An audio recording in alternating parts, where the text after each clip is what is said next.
Le Ramadan, édificateur de force. Car l'homme a été créé faible.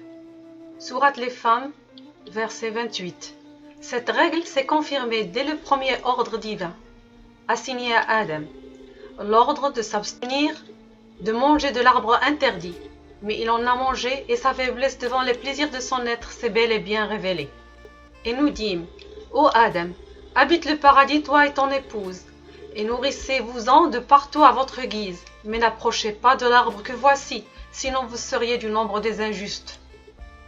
Après ce verset 35 de Sourate la Vache, un autre verset vient dans Sourate Taha, verset 120-121 qui dit « Puis le diable les tenta, en disant « Ô Adam, t'indiquerai-je l'arbre de l'éternité et une souveraineté impérissable ?»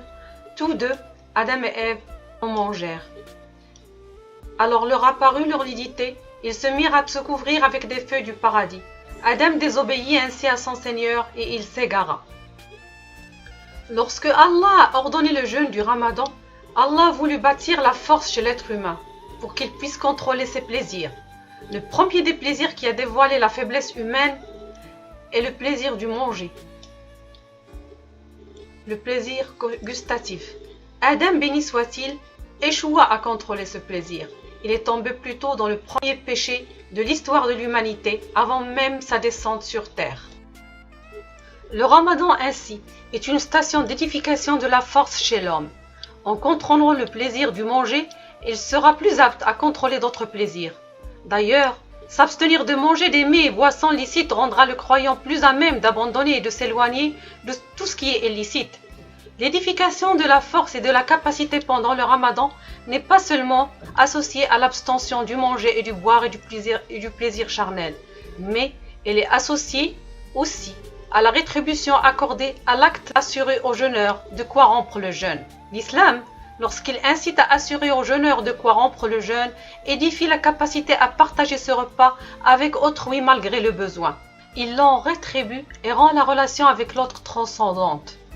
Que le jeûneur, en étant dans le besoin extrême, accroît sa rétribution et démontre la force du partage résidant dans ce mois sacré.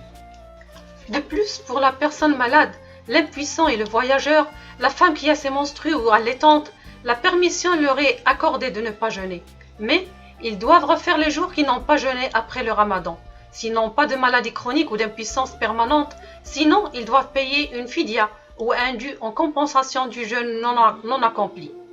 Ainsi, ils consacrent cette force en ne renonçant pas à la rétribution du Ramadan, tenant fermement à cet acte d'adoration si exceptionnel qui n'exclut aucun croyant, malgré sa faiblesse ou son impuissance sur le plan corporel. Bien qu'incapable, le Ramadan réserve un traitement de choix à cette catégorie de personnes, ne les empêchant pas de puiser dans cette source de rétribution et de mérite qu'est le Ramadan. À rappeler aussi le repas de l'aurore, précédant le jeûne, Suhoor, qui fournit de la force aux jeûneurs et la capacité d'affronter faim et soif durant la journée du jeûne. Un repas dont les vertus sont aussi bien spirituelles que corporelles, puisque le messager d'Allah dit dans un hadith « En vérité, Allah et ses anges envoient des bénédictions sur ceux qui prennent le suhoor », rapporté par Ibn Hibban dans son Sahih. Un autre tour de force du Ramadan, l'aumône de la rupture du jeûne à la fin du Ramadan, Zakatul Fitr. Elle est l'une des plus manifestes expressions de la force après le Ramadan, puisqu'elle est offerte par riches et pauvres.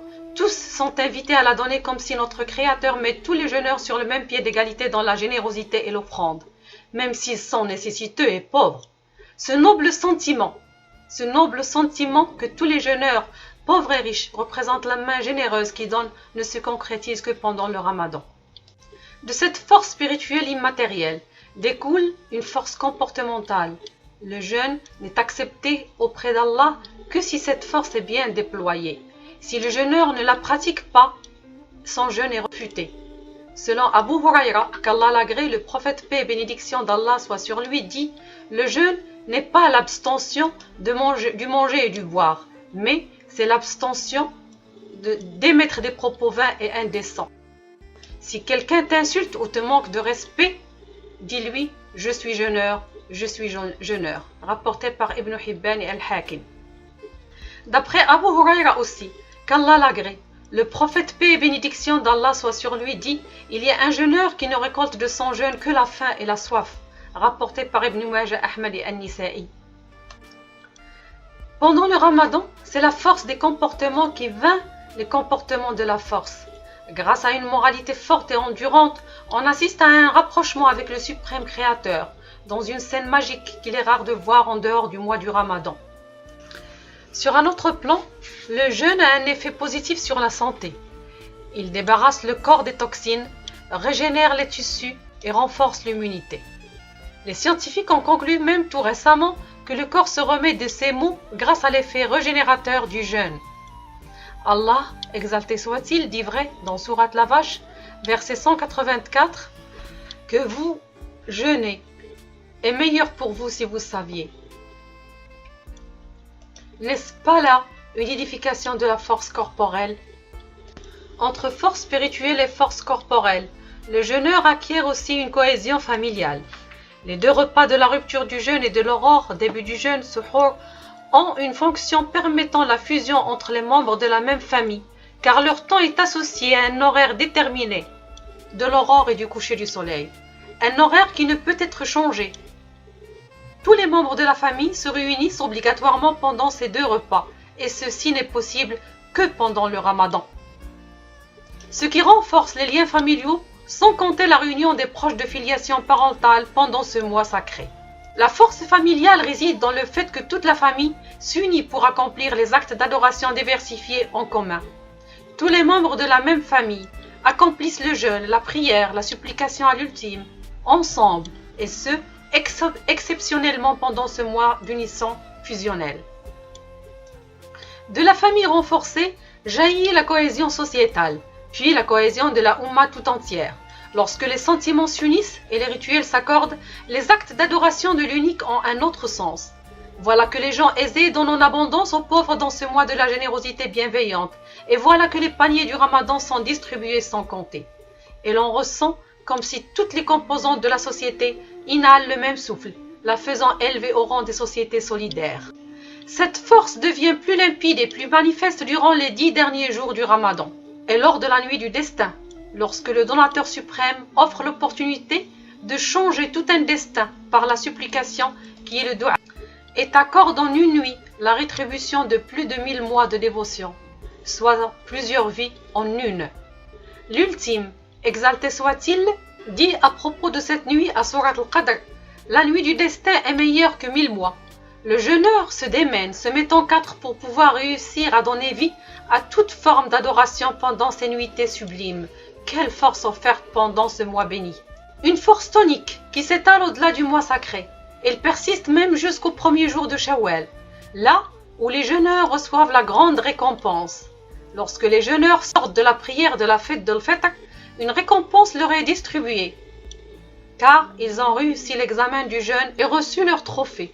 Le messager d'Allah, paix et bénédiction soit sur lui, dit: si c'est le jour de Eid al-Fitr, les anges s'arrêtent sur les issues de la route et appellent: ô communauté des musulmans, allez vers votre généreux Seigneur, qui vous gratifie de faveur, puis vous rétribue en abondance. On vous a ordonné d'accomplir la prière la nuit, vous l'avez fait. On vous a ordonné de jeûner le jour, vous l'avez fait. Vous avez obéi à votre Seigneur, saisissez donc vos récompenses. Une fois ils ont accompli la prière de l'Eid, un annonciateur appela: ô, votre Seigneur vous a pardonné, retournez bien guidés à vos demeures. C'est le jour de la récompense. Ce jour est appelé ainsi dans le monde céleste. Il est appelé le jour de la récompense, rapporté par Tabarani dans son œuvre Al-Kabir.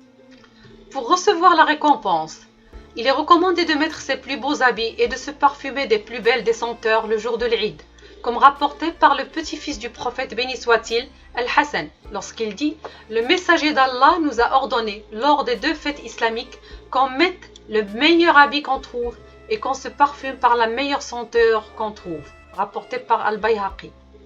À travers ces rituels, la force se manifeste dans toute sa splendeur, puisque le croyant célèbre sa victoire dans la bataille de l'être et de la civilisation. Il célèbre de cette force inégalable en mettant ses plus beaux habits, s'embaumant des plus belles senteurs, convaincu que tous ses péchés ont été absous. Cette force qui jaillit de l'intérieur, s'étend à l'extérieur et inonde l'univers de bienfaits, de bénédictions et de miséricorde. Cette force fut bel et bien réelle lorsque les musulmans ont été triomphants durant ce mois béni depuis l'époque de la prophétie jusqu'à l'ère moderne. D'ailleurs, la bataille de Badr en est l'une des plus premières belles illustrations qu'on vient juste de commémorer le 17e jour du Ramadan. Toutefois, cette force ne se limite pas à la période déterminée du Ramadan, mais il le dépasse en vue d'ancrer et de renforcer une telle bâtisse si solide, si suprême. Avec la succession des jours ramadanesques, le croyant, en édifiant la force de son être et la force de son entourage, il renforce par conséquent l'édifice de sa croyance, de ses relations, de sa moralité et en finalité de sa civilisation. En effet, le Ramadan libère la volonté de l'asservissement aux tentations. Celui dont la volonté a été libérée pendant le Ramadan, elle est libérée le reste des jours. Celui dont la force a été édifiée pendant le Ramadan, son système de croyances et de valeurs est renforcé le reste des jours. D'ailleurs, cette force rayonnante qui devrait nous envelopper pendant le Ramadan et nous accompagner après le Ramadan est due à un facteur essentiel, c'est que le croyant vénère tout ce qui a trait à l'au-delà. Cette vénération de l'au-delà est le secret invisible pour lequel notre Seigneur suprême, exalté soit-il, s'est assigné à lui uniquement la rétribution du jeûne. Car, malgré les tentations et les défis, qu'ils soient sur le plan interne, comportemental, relationnel, économique et social, le croyant a préféré magnifier les injonctions de l'au-delà et tenir les rênes de son être en puisant sa force du très fort, transcendant de tout son être vers la piété et l'affranchissement de l'enfer. Le croyant qui a rendu les injonctions de l'au-delà sa finalité la plus suprême, comment peut-il en dévier après le Ramadan ?